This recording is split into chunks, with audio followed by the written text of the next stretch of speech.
Everyone and welcome back to my channel Kusum abroad diaries one more time.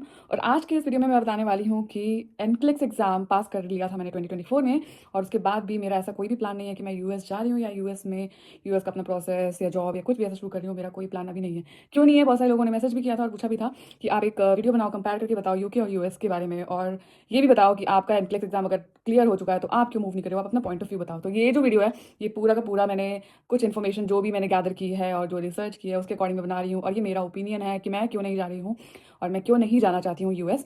तो अगर आप interested हो ये जानने में यूके और यूएस में क्या डिफरेंसेस हैं और क्यों मैंने ये डिसीजन लिया है, तो ये एग्जैक्टली आपके लिए वीडियो बन रही है। और अगर आप कंफ्यूज हो कि मुझे यूके जाना चाहिए या यूएस जाना चाहिए, उस हिसाब से भी आपको ये वीडियो बहुत ज़्यादा हेल्प करेगी। So stay tuned. So without wasting any time I am going to start this video. First thing जो मेरे दिमाग में आई, जो सबसे पहले आपके दिमाग में आती है अगर आप कंट्रीज मूव करते हो या फिर इंडिया से कहीं और जा रहे हो, तो आप ये सोचते हो कि सैलरी कैसी होगी, राइट?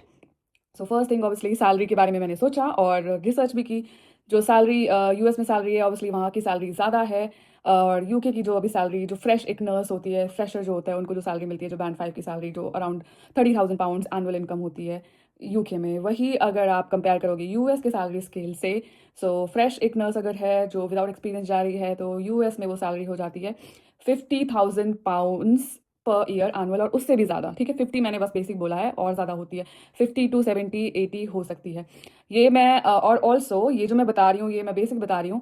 यूएस के बड़े स्टेट जैसे कैलिफोर्निया, न्यूयॉर्क, और ये जो बड़े स्टेट्स हैं, और इनमें जो सैलरी है वो 100,000 पाउंड से भी ज़्यादा हो सकती है। ठीक है, ये डिपेंड करता है state with state of United States you are in. So ये सैलरी का डिफरेंस तो होता ही है।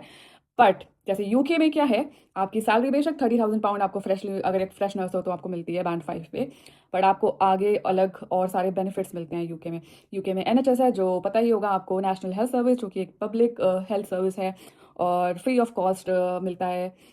मोस्टली अगर आप ये चीज़ कंपेयर करोगे यूएस के हेल्थ केयर के सिस्टम के साथ, तो वहाँ पे फ्री हेल्थ केयर सिस्टम नहीं है, insurance based health care system होता है। और वो जो इंश्योरेंस जो जा रहा है वो आपकी सैलरी से ही जा रहा है।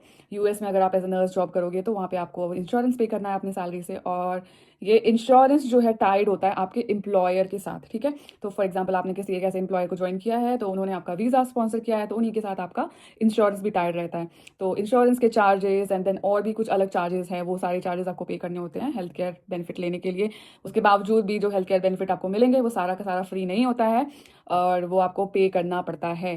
तो ये है हेल्थ केयर सिस्टम यूएस का। वेराज ऑन द कॉन्ट्रेरी अगर मैं बोलूँ, यूके का हेल्थ केयर सिस्टम बहुत ही ज़्यादा अच्छा है। ऑब्वियसली वेटिंग टाइम होता है यू एनएचएस में, बट अगर अर्जेंटली किसी को इमीडिएट अटेंशन चाहिए, कोई ऐसी अर्जेंट सिचुएशन आ गई है, तो एनएचएस में आप जाके दिखा सकते हो और सब कुछ हो जाता है। वहीं आप अगर यूएस में जाओगे तो आपको पे करना है, और इंश्योरेंस से टाइड अप है, एम्प्लॉयर से टाइड अप है।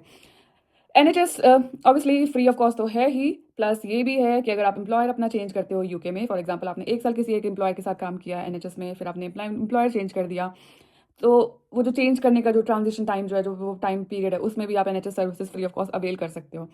जबकि अगर यूएस की अगर मैं बात करूँ, तो अगर आप अपना एम्प्लॉयर चेंज कर रहे हो तो आपका सब कुछ चेंज होगा, इंश्योरेंस चेंज होगा, तो बहुत सारी चीज़ों उस पर डिपेंड करती है, तो वो फिर एक डाउन साइड हो सकता है उसका। So in terms of salary, US बेशक बहुत ज़्यादा सैलरी आपको दे रहा है, but don't forget cost of living of US is higher than UK. So cost of living ज़्यादा है यूएस का, तो आप स्पेंड भी ज़्यादा करोगे। ऑब्वियसली आपको हेल्थ केयर बेनिफिट फ्री में नहीं मिल रहे हैं, तो आप उसमें भी स्पेंड कर रहे हो, इंश्योरेंस भी दे रहे हो अपना।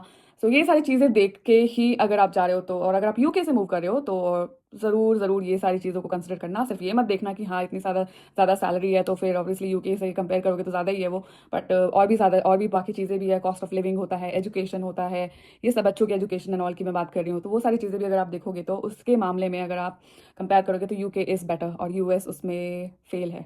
फेल नहीं बोलूँगी, रॉन्ग वर्ड है फेल, मतलब यूएस उसमें कंपैरेटिवली लेस स्कोर करता है, ये मैं बोलूँगी।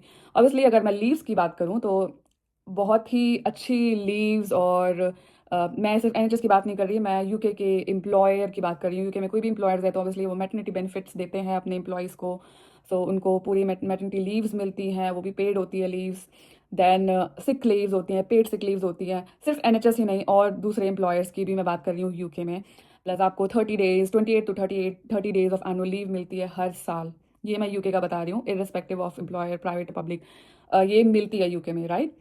अगर आप यही चीज़ कंपेयर करोगे यूएस से, तो यूएस में क्या है, लीव्स कंपैरेटिवली यूके से तो कंपैरिजन मैं बोलूँगी बिल्कुल है नहीं, क्योंकि बहुत ही कम लीव्स है वहाँ पे। एज़ पर इंफॉर्मेशन और जो भी मैंने पूछा लोगों से और जो भी देखा, उसमें यूके के कंपैरिजन में यूएस में काफ़ी कम लीव्स मिलती हैं और इतने बेनिफिट्स नहीं हैं एनुअल लीव्स के इन terms of annual leaves, in terms of maternity paid, fully paid leaves और सिक लीव्स पे इतना ज़्यादा बेनिफिट नहीं मिलता है। यूके में क्या होता है, जैसे जैसे आपकी ईयर ऑफ सर्विस इंक्रीज़ होती जाती है, आपकी सिक लीव्स भी इंक्रीज़ होती जाती है, राइट? फॉर एग्जांपल अगर ऐसा कुछ हो गया तो आप पहले साल में होता है कि आप 1 मंथ तक या 2 मंथ 1 to 3 मंथ तक ऐसे ले सकते हो, 1 साल के बाद विद पेड लीव्स ले सकते हो। देन उससे ज़्यादा ईयर के वाइज बढ़ते बढ़ते वो 6 मंथ तक आप पेड लीव ले सकते हो, अगर कुछ सिकनेस है या कुछ है तो।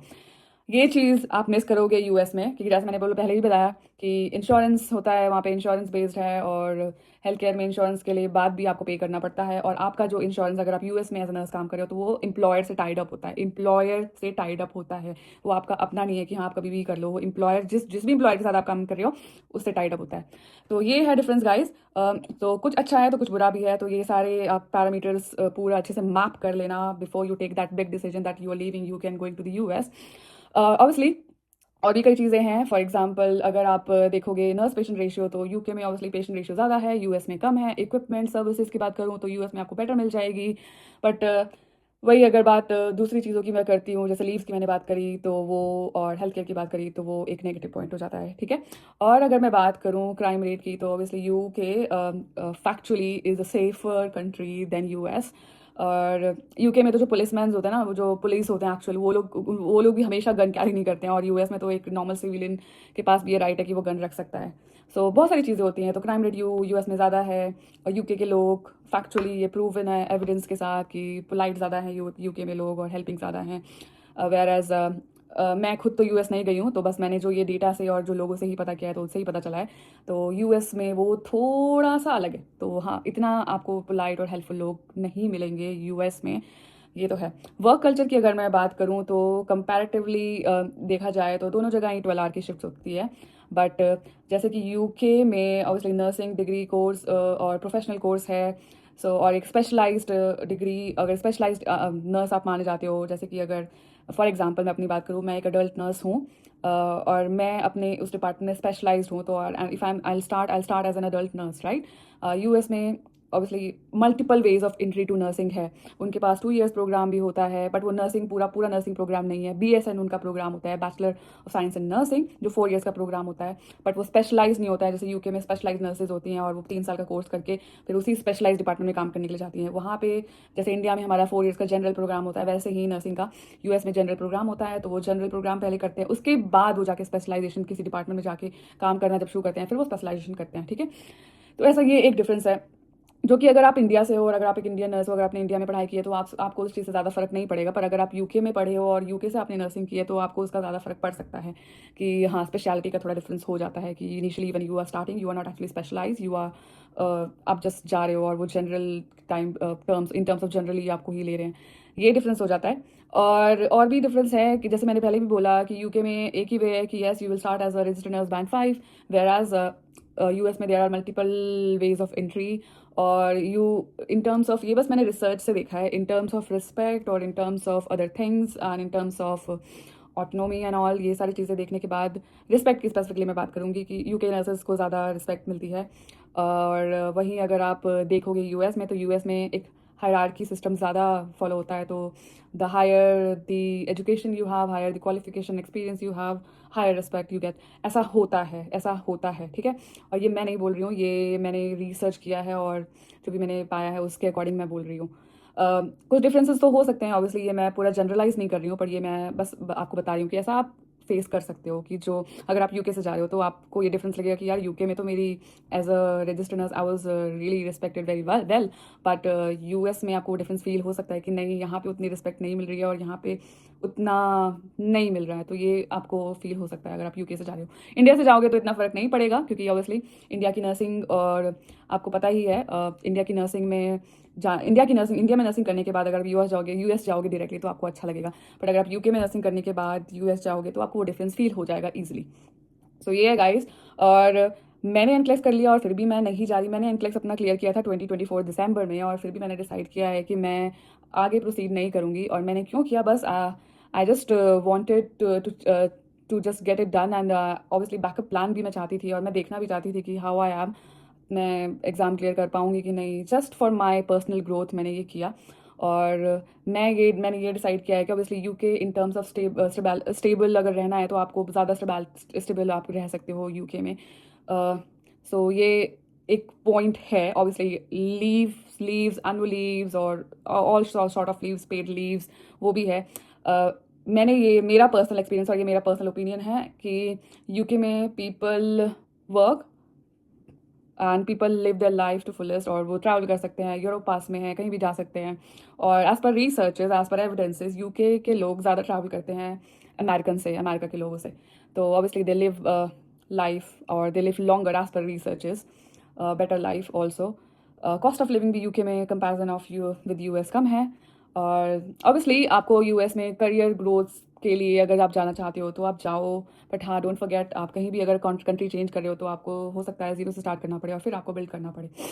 तो ये है, आपको अपॉर्चुनिटीज़ ज़रूर मिलेंगी यूएस में, ज़्यादा अपॉर्चुनिटीज़ मिलेंगी, बट और भी बहुत सारे फैक्टर्स हैं। जैसे मैंने बोला, हेल्थ केयर, सैलरी तो है ज़्यादा, पर हेल्थ केयर और भी बहुत सारे factors, paid leaves, unpaid leaves, ये सब कुछ मैटर करता है, और आप कितने स्टेबल हो ये मैटर करता है। इसलिए मैंने ये डिसाइड किया है कि I am not going to US, और even though I have my entrance exam clear, but I have chosen not to go. ये मेरा पर्सनल डिसीजन है और मेरा पर्सनल ओपिनियन है। आपका डिसीजन कुछ और हो सकता है। आप अगर चाहते हो जाना तो आप ज़रूर जाओ। और एक और लास्ट पॉइंट जो मैं मेंशन करूँगी वो है ILR। यूके में बेशक अभी जो न्यू रूल आ जाएगा, जो 10 ईयर का होने वाला है, उसके बाद भी अगर आप NHS में काम कर रहे हो या फिर किसी पब्लिक हेल्थ केयर में, पब्लिक ऑर्गेनाइजेशन में काम कर रहे हो, फॉर एग्जांपल अगर आप यूनिवर्सिटी में काम कर रहे हो, NHS में काम कर रहे हो, कोई भी ऐसी पब्लिक ऑर्गेनाइजेशन में काम कर रहे हो, तो आपके लिए जो ILR का पीरियड है वो 5 ईयर्स ही रहेगा। जो प्राइवेट में है उनके लिए वो 10 ईयर हो जाएगा यूके में, जो अभी नया प्रपोजल है, अभी वो पास नहीं हुआ है, ठीक है, अभी वो प्रपोजल है। पर यूएस में अगर आप यही चीज़ देखो कि कंपेयर, हमें यूके में 5 साल में ILR मिल जाएगा और 5 साल के बाद फिर 1 साल और वेट करके 6 साल में सिटीजनशिप पासपोर्ट आपको मिल जाएगा यूके का। यही बात अगर मैं यूएस की करूँ तो बहुत ही लंबा प्रोसेस है, और टाइम कितना लगेगा इसकी भी कोई भी गारंटी नहीं है। तो आपने एनक्लेक्स अपना क्लियर कर लिया, एनक्लेक्स क्लियर करने के बाद आपको वीज़ा और एम्प्लॉयर ढूंढना है, वो एम्प्लॉयर आपको स्पॉन्सर करेगा, फिर ग्रीन कार्ड के लिए वो एम्प्लॉयर ही करेगा, फिर उसमें भी टाइम पीरियड लगता है। तो आप वर्क वीज़ा पे रहोगे बहुत टाइम तक, फिर एम्प्लॉयर को ये प्रूव करना पड़ता है कि यस, क्योंकि मुझे यूएस में कोई ऐसे यूएस नेशनल नर्स नहीं मिली, and this person needs to stay in the US as a permanent resident, so I am sponsoring. Employer आपको स्पॉन्सर करेगा ग्रीन कार्ड के लिए। बहुत एक लंबा उसमें प्रोसेस है, उसमें भी क्यू होती है, लाइन लगी होती है कि अच्छा ठीक है, अब एम्प्लॉयर मान गया है ग्रीन कार्ड के लिए, अब उसके लिए फिर लाइन में लगो। वो लाइन 2 साल 5 साल कितना टाइम लगेगा उसके लिए आने के लिए, ये भी कोई वो गारंटीड नहीं है, किसी का बहुत टाइम भी लग जाता है। तो यही है कि इन टर्म्स ऑफ स्टेबल, अगर आप देखना चाहते हो एक अच्छी स्टेबल लाइफ देखना चाहते हो, तो वो यूके में आपको ज़्यादा मिलेगी। बहुत सारी अदर चीज़ें हैं, जैसे वेदर, ऑब्वियसली वेदर अगर देखोगे तो डिपेंड करता है यूएस में कहाँ जा रहे हो तो उसका वेदर कैसा होगा। तो वेदर के बारे में तो कंपैरिजन मैं कर नहीं सकती, क्योंकि हर स्टेट का, each state of US has different weather kind of. So इसलिए मेरा खुद का ये डिसीजन है कि मैं नहीं जा रही हूँ। आपका डिसीजन कुछ और हो सकता है। तो ये बस एक छोटी सी काइंड ऑफ वीडियो मैंने बनाई, होपफुली आपको ये हेल्पफुल लगी हो। कुछ क्वेश्चन हो तो आप कमेंट कर देना और मैं आपका आंसर ज़रूर करूँगी। Bye for now and I see you again in my next vlog. Bye bye.